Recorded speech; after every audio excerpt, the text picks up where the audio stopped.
Well, a night of upsets and close races. Some of the results are in from the May primary election. Thanks a lot for joining us here at 10. I'm Mike Darda. So one of the most contentious levies on the ballot, Loveland City Schools. They hadn't passed a levy there in nearly a decade.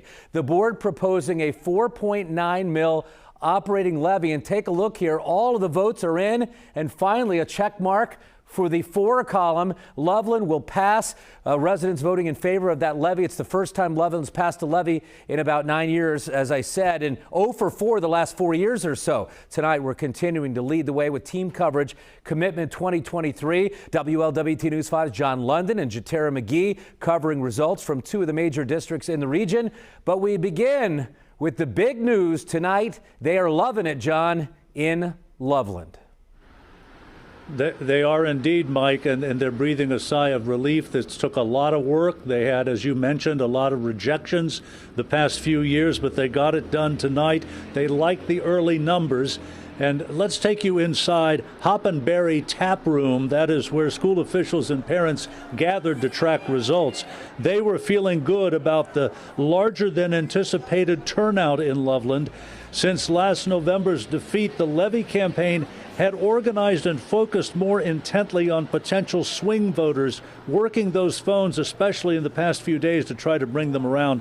Tonight's levy success, the first in 9 years in Loveland, as you mentioned, after another in a series of divisive campaigns that left this community split, and as some voters remarked today, angry and confused. So tonight, 3 voices from the school system on what comes next as far as repair goes as they see it. Everybody behind me worked very, very hard, but it's a good community feel, and it's not about winning or losing. It's just about doing good things for kids, and we're going to keep doing that and make sure we keep trying to earn the trust of the community. We also need to, I think, approach our community and find out what else we can do to bring them together to support Loveland schools wholeheartedly. We have to find a way to start to stitch this community back together again. It's been a very rough, almost 5 years here. And I just hope that tomorrow morning we all start to wake up and we find a way to be able to talk to each other again and find some common ground. That's board member Kevin Doherty, who sees no upside if Loveland continues to be so split and at odds with itself. That aligning schools and community, he says, must happen in the wake of tonight's successful levy, and that getting a group together, he says, to go upstate and lobby the state lawmakers and the governor to get them to do something about the school funding formula, fix that mechanism in order to ease the burden on property owners. So the message here tonight, I mean, they feel good about the levy's success. They're grateful, but they say there's work to do to heal Loveland. Reporting live in Loveland, John London, WLWT News 5. All right, John London reporting live for us. The Loveland news is huge. Another district we're following tonight, and the news is just as big. We're talking about Forest Hills with a lot of money on the line. They're talking about if that levy failed, budget cuts and staff reductions would be coming soon. The results, though, are coming in, and we see in the top right corner, 100% of the precincts have reported here. 53% for. You get the check mark there. So Forest Hills will pass that $6.9 million levy. WLWT News 5's Jatera McGee live in Anderson Township. Huge news here in the last several minutes, Jatera. A reaction must be interesting there. Matt, Mike, literally in the last 5 to 6 minutes, we got word that this levy passed, and this watch party became a victory celebration.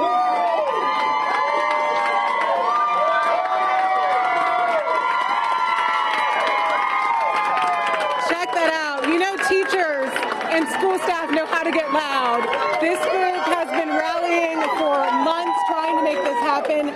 Thrilled to be able to do it tonight in this vote, passing about, I think it was 700 votes or so. I want to bring in Superintendent Larry Hook, because earlier you told me you were cautiously optimistic. Yep. How do you feel knowing that your community got it done? Oh, it's very exciting. When it really counted, our people came out and supported our kids. This has always been about kids. I'm just very excited. We had a core group of people that just absolutely worked their tails off. Spent a lot of nights, away from our families, but that's what you do. What we do is important work. Superintendent, a lot of emotion in this room. I saw some tears, some hugs. People are keeping their jobs tonight. Yes. Students are keeping their programs tonight.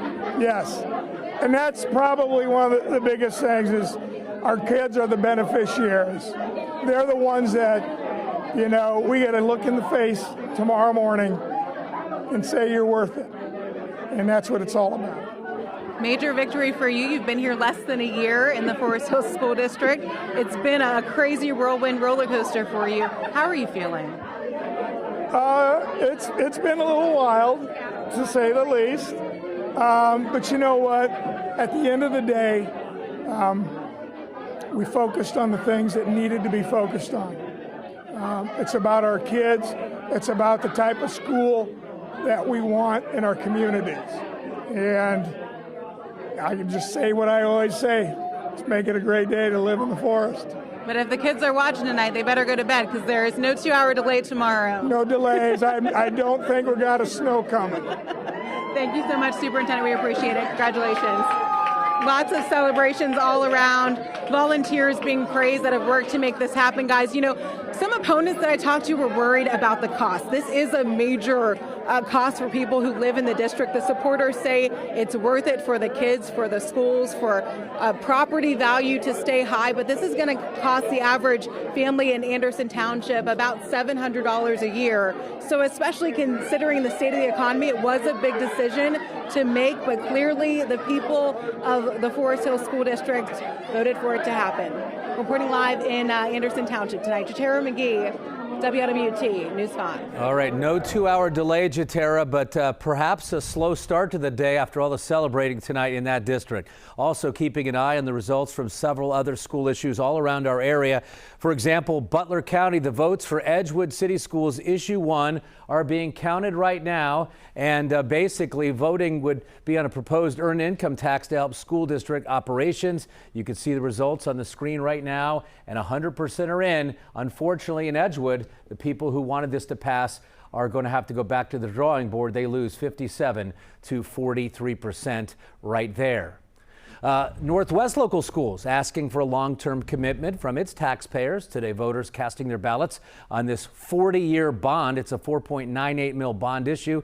It would cost homeowners $174 a year for each $100,000 in home value. The district saying that the money would fund phase 2 of construction projects, replacing old school buildings. Let's check the numbers right now, and those votes are in 3-1 against. So Northwest Schools, a loser tonight, getting beat there with that bond issue on the line. How about Warren County? Blanchester Local Schools asking voters to approve a 1% income tax for operating expenses, and a $5.2 million levy would pay for capital improvements.